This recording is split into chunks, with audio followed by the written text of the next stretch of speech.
اللہ کے نام سے شروع جو بڑا مہربان نہایت رحم والا ہے۔ دل میں برائی رکھنے سے بہتر ہے کہ ناراضگی ظاہر کر دو۔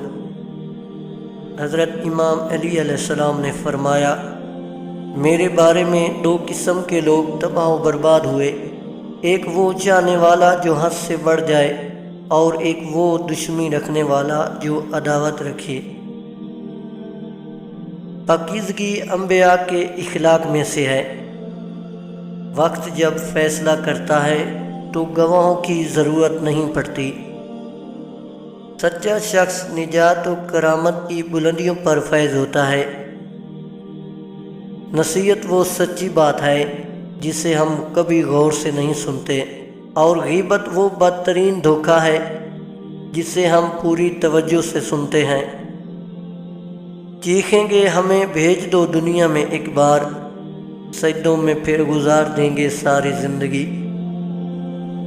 دولت اور عہدے انسان کو عارضی طور پر بڑا کرتے ہیں، لیکن انسانیت اور اچھا اخلاق انسان کو ہمیشہ بلند درجے پر رکھتا ہے۔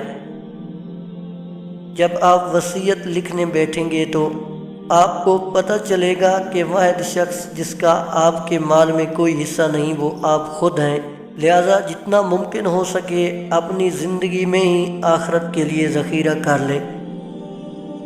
اپنی اولاد کو اپنا دوست بنا کر اچھا انسان بنا دو، ورنہ برے لوگ اپنا دوست بنا کر انہیں برا انسان بنا دیں گے۔ شک کو اپنے اوپر غالب مت آنے دو، ورنہ تمہیں دنیا میں کوئی ہمدرد نہیں مل سکے گا۔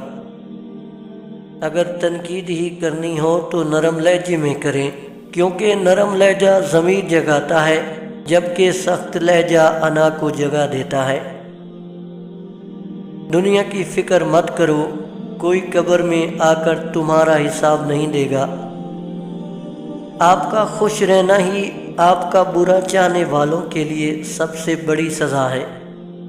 انسان کی سب سے مشکل رات قبر کی پہلی رات ہوتی ہے۔